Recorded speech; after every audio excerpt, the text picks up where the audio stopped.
Guru-guru yang saat itu berada di dekat Faza tampak begitu kaget dan berlari mendekati Faza. Karena guru-guru di sana semuanya terdiri dari wanita, maka salah satu di antara mereka keluar untuk mencari pertolongan. Sementara yang lain berusaha untuk menyadarkan Faza. Tidak lama kemudian pertolongan pun datang.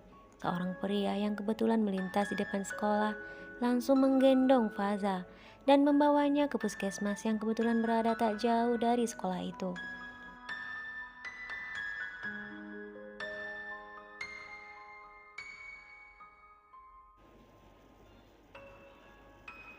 Setibanya di puskesmas, Faza langsung ditangani oleh beberapa petugas di sana.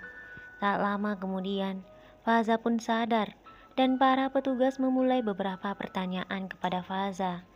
Setelah kurang lebih 1 jam, Faza berada di puskesmas.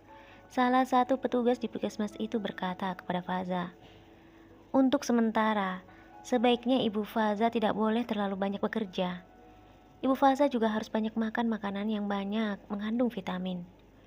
Saya akan memberikan vitamin tambahan dan obat penambah darah."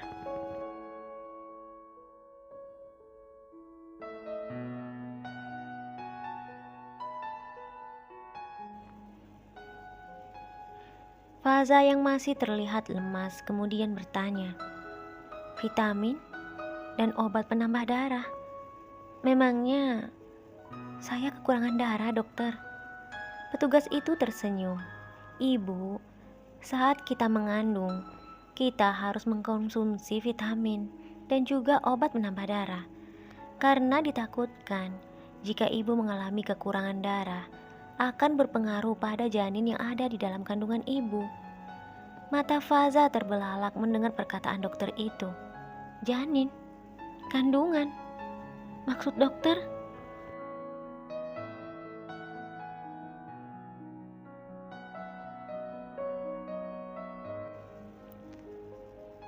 Dokter itu pun tampak kaget dan kembali bertanya kepada Faza. "Loh, memangnya Ibu Faza tidak tahu kalau ibu sedang mengandung?" Seketika air mata Faza jatuh membasahi kedua pipinya, seakan tidak percaya dengan apa yang baru saja dia dengar. "Tadi dokter bilang saya mengandung." Dokter itu meyakinkan Faza. "Iya ibu, saat ini ibu sedang mengandung dan usia kandungan ibu sudah memasuki usia 6 minggu." Sambil menangis, Faza langsung memeluk dokter itu. Dokter itu pun semakin heran. "Ada apa ibu? Apa yang terjadi? Kenapa ibu menangis?"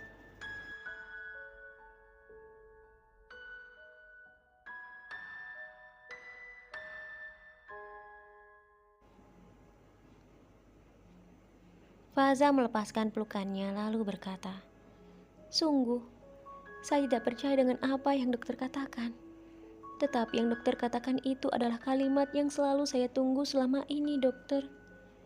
Bahkan saya sudah putus harapan setelah beberapa kali memeriksakan diri dan semua hasil menyatakan bahwa saya tidak bisa mengandung. Kini saya percaya kekuatan doa dari suami, orang tua, adik dan semua orang yang selalu mengatakan tidak ada yang tidak mungkin. Kini aku benar-benar hamil."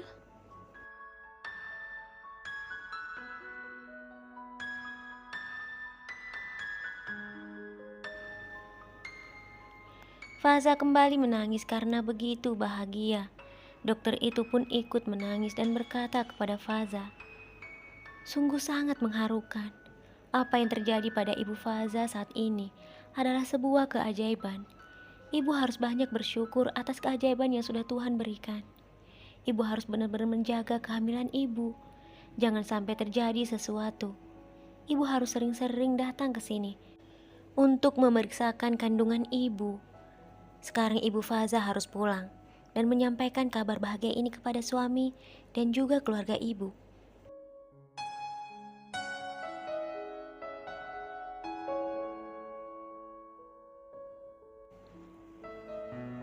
Faza mengangguk sambil menghapus air matanya. "Iya dokter, Saya sudah tidak sabar untuk menyampaikan hal ini pada keluarga saya, terutama suami saya. Dia pasti akan sangat bahagia dengan apa yang akan saya sampaikan. Dokter itu kemudian berkata kepada Faza, jika ibu masih merasa lemah, ibu bisa meminta seseorang untuk mengantar ibu kembali pulang ke rumah. Faza menggelengkan kepalanya. Tidak dokter, saya masih kuat untuk berjalan. Dokter itu membantu Faza untuk berdiri dan menyerahkan obat pada Faza. Ibu Faza, hati-hati ya. Berjalannya pelan-pelan saja.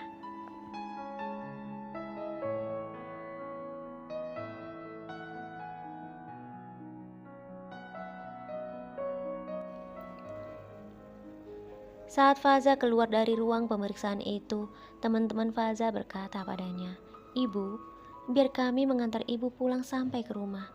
Karena jika tidak, sangat berbahaya. Ibu Faza masih sangat lemah." Setelah berpikir sejenak, akhirnya Faza pun menerima tawaran teman-temannya itu. Faza diantar menggunakan motor. Setelah sampai di jalan setapak, Faza berkata, "Sebaiknya aku turun di sini saja. Jalanan di depan sangat sempit dan juga rusak. Jadi biar aku berjalan kaki saja. Lagi pula, rumahku sudah sangat dekat." Temannya itu pun menyetujui permintaan Faza.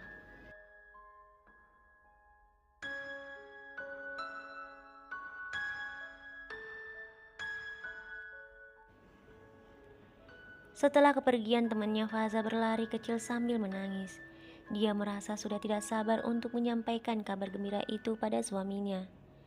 "Aku harus segera sampai di rumah untuk menyampaikan kabar bahagia ini pada Faris. Dia pasti akan merasa sangat bahagia dengan apa yang akan aku katakan padanya. Sama seperti diriku, aku merasa ini seperti mimpi." Faza terus berlari tanpa menghiraukan jalanan yang begitu licin. Faza semakin mempercepat langkahnya ketika melihat Faris berada di depan rumah mereka.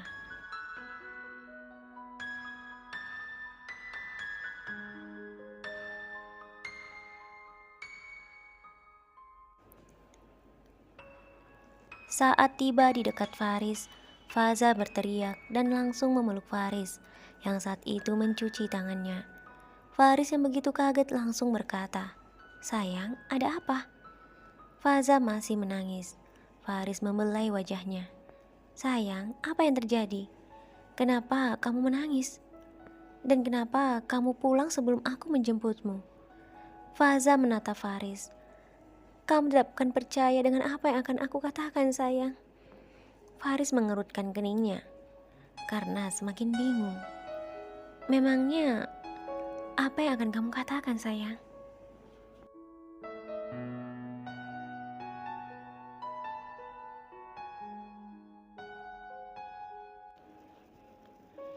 Faza meraih tangan Faris lalu meletakkannya pada perutnya. "Kita akan memiliki keturunan, sayang," kata Faza sambil menatap Faris dengan berlinang air mata kebahagiaan.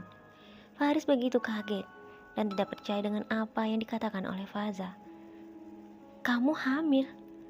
Faza tersenyum mengangguk. "Iya sayang, aku hamil." Faris semakin tidak percaya, namun kebahagiaan begitu terpancar pada wajahnya. Faris kembali memegang perut Faza lalu menempelkan telinganya. "Sayang," kata Faris setelah berdiri dan menatap Faza penuh kebahagiaan. Aku tidak tahu harus berkata apa, sayang."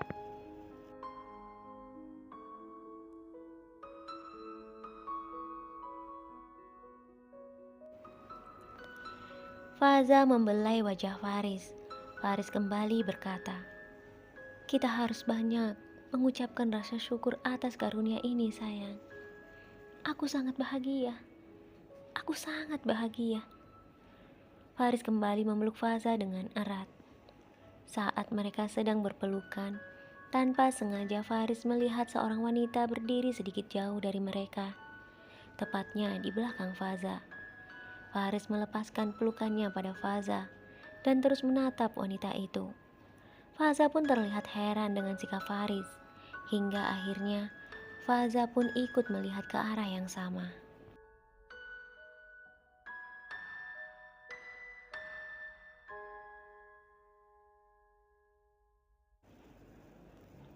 Faza yang tahu betul siapa wanita itu langsung tampak begitu kaget.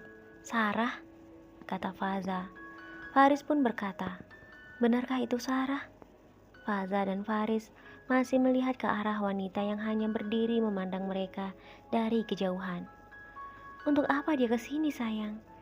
Bagaimana dia tahu alamat desa kita?" kata Faza pada Faris.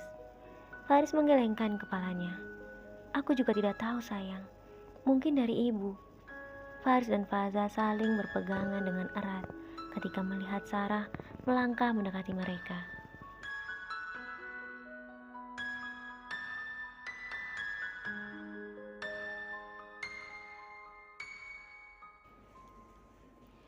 Setibanya Sarah di hadapan Faza, Sarah menatap Faza sedih. "Aku tahu aku bersalah, tetapi tidak maukah kamu memberiku kesempatan untuk meminta maaf sebelum kalian pergi?" Faris dan Faza saling berpandangan, lalu kembali menatap Sarah. "Aku minta maaf. Pasti kalian sangat terkejut melihatku berada di sini. Dan aku tahu, pasti kalian sangat tidak menginginkan kehadiranku di hadapan kalian. Sebelum aku pergi, aku mohon, tolong maafkan aku. Tidak seharusnya aku melakukan itu, terlebih aku adalah sahabatmu sendiri."